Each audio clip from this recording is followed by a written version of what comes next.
Hey, what's up guys? Welcome back to my channel. Obviously it's a little different. Today I'm going to be sharing with you my adventure through Japan. So I'm super stoked. Hopefully you guys are excited about it. It's always fun to experience something new, different, meet new people, learn a lot, and just experience another sliver of the world that is absolutely very, very essential to the culinary world and is just something that I've always wanted to do. I've always wanted to go to Japan, so this is very cool. I want to give a huge thanks to All Nippon Airways for partnering up with me on this project. A big reason that I'm going out there is I'm going to be sitting down with some of their partners that they've collaborated with on their in-flight menu, and it's just going to be a really cool experience and I'm going to learn a lot. So sit back, relax, grab some popcorn, make your favorite recipe or make one of my recipes, and enjoy my adventure through Japan. All right, let's go.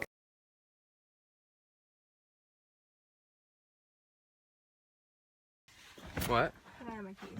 Sure. Thanks. Selfie stick. Hey, dude. Say hi. Hi. Hi, Japan. Hi. And Well, I hope we got everything. I feel like we have everything in the kitchen sink, but Usually never enough.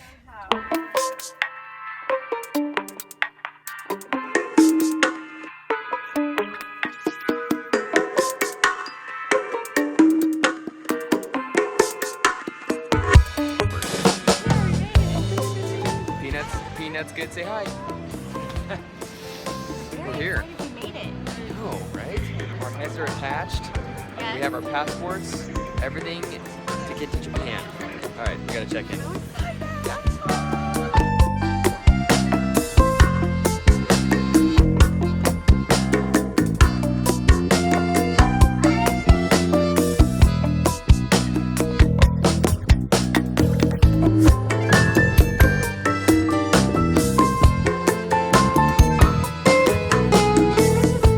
Comfortable station arrived. So I just got the menu. I'm gonna start flipping through it. I've already seen a few things that I like. It looks good. And I'm gonna get my drink on and enjoy some food. So to start off my trip to Japan, the service and hospitality on the flight was seamless and off to a wonderful start. On top of that, the in-flight menu was something basically straight out of a fine dining restaurant, which was very unexpected to say the least.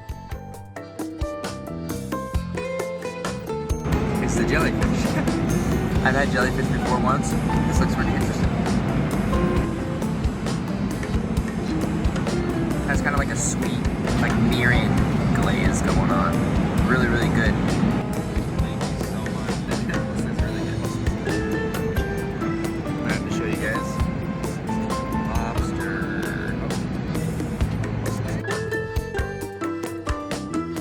So after a good meal and some dessert to top it off, it's time to get comfy and have some sweet dreams of Japan. After a long nap and about 3 movies, once we arrived in Japan, the constant courtesy, hospitality, and flat-out properness of the people was very apparent. The drive to Tokyo was reminiscent of New York, a sea-chilled air, a giant, tall metropolis, and a bustling people. But of course it was very different. Very new to say the least, and the trip is just getting started.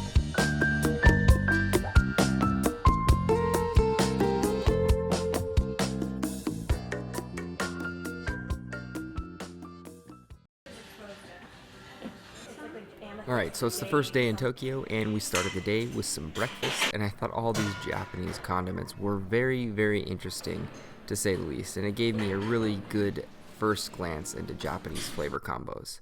Today's agenda is Imperial Gardens, and later on, a special dinner at the 3 Michelin star restaurant, Ginza Okuda. But for now, it's time to follow my crazy son around the East Imperial Gardens. 3, 2, 1, go! Crazy kids running around Imperial Gardens.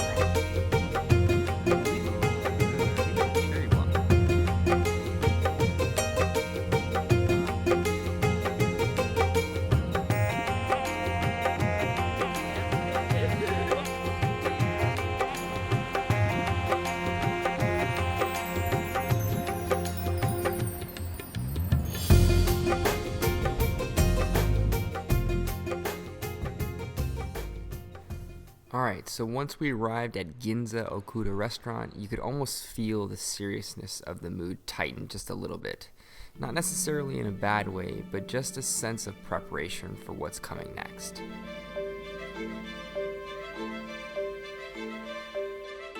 Right before the meal started, Chef Okuda stepped out and really just explained to me the menu progression and the direction of the restaurant, sort of the philosophy behind it, and it really just helped me embrace what was about to happen, and it was a very cool experience. But now it's time to eat. The first thing up was a very intricate Japanese spring salad with grilled pen-shell clam and about a dozen different spring vegetables ranging from fava beans to young bamboo and fiddlehead ferns. It was basically the perfect start to this meal. After that, they served up a sweet shrimp dumpling soup that had a dashi broth base, the best sweet shrimp dumplings I might ever have, and shiitake mushrooms.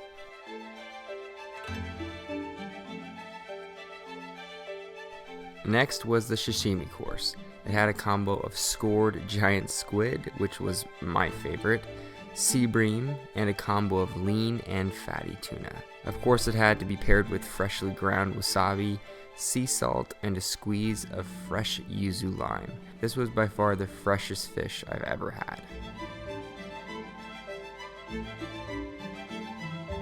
And the final course was nothing short of perfection.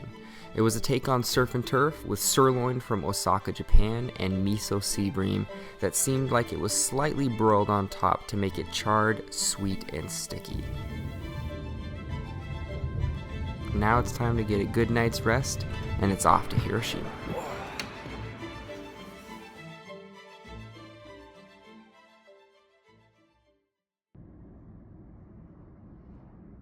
Once I landed in Hiroshima, the first stop was the Ugono Tsuki Sake Brewery. But before that, I had a minute to check out Hiroshima Bay with some stellar iced green tea and this fried fished nugget called jakoten. But now, it's time for some sake.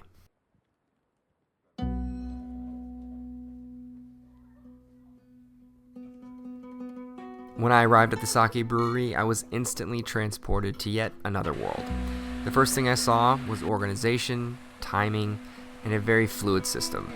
I mean, this is a process that's been a part of Japanese culture, and world culture for that matter, for a very, very long time, and I was seeing it right before my eyes. The master brewer made us change shoes about 3 times before we could even enter the room, where the rice was just finished fermenting the koji mold and had to be cooled down to prevent any further growth.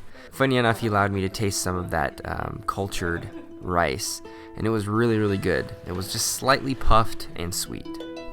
Next, I had a chance to taste the first fermented rice mash, or shubo as they called it. It was very strong, but I could see the direction and flavors that they were shooting for in the first stage, which was a very cool experience. Next, we made our way around the facility, smelling different vats of brewing sake, tasting some finished product, and finally seeing where they store all that beautiful sake.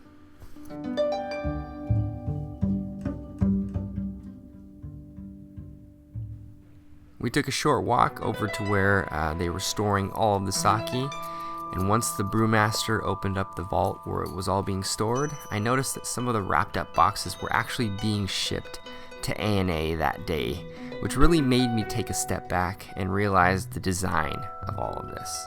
I mean, I eat and drink food all the time that I love and appreciate, but when I have the time to actually experience where it's coming from and how it's being produced, it allows me to appreciate it on a much, much deeper level, and the experience is something I'll never forget and I'm very thankful for. But now it's back to Tokyo to meet up with the family, then homebound to Los Angeles.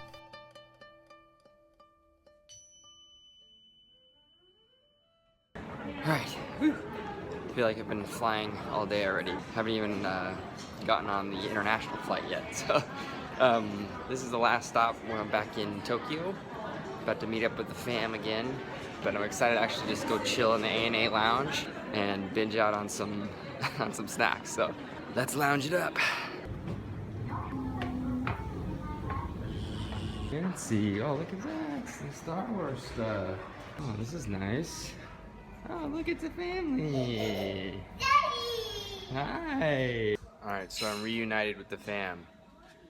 I got some curry, or no, it's not curry, it's like a red wine sauce, steamed rice, which was really, really good. And then a ham and cheese sandwich. It has like a little Dijon spread. It's actually pretty good. And some chow mein that's really good. So everything's really good. I said it 15 times. So that was a little short just because of the connection to the flights. I only got a chance to stay here for like 45 minutes, but it was good. I had like 4 glasses of soda, like I anticipated. I'm full, fed, same thing, good food, and I'm ready for the flight. And to take a very, very long 10-hour nap back to LA. See you on the flight. All right, oh man, it's kind of green, huh? I feel really comfortable right now. It's time to relax.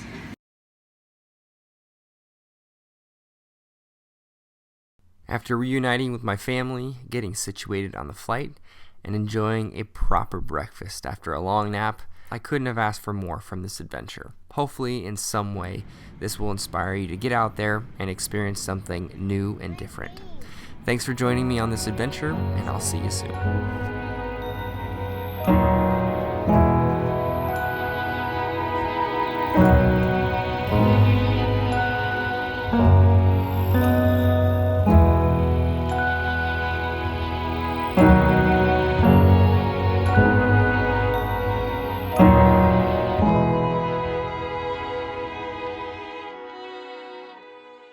Alright guys, that's it. Hopefully you enjoyed the video. It was such a fun experience.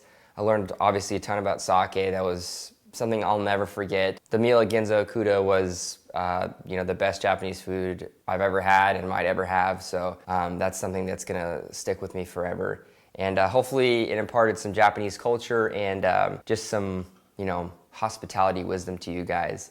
And yeah, hopefully you guys learned something. If you all enjoyed the video, give it a huge thumbs up, subscribe, and I will see you guys next time with another video. Later, guys.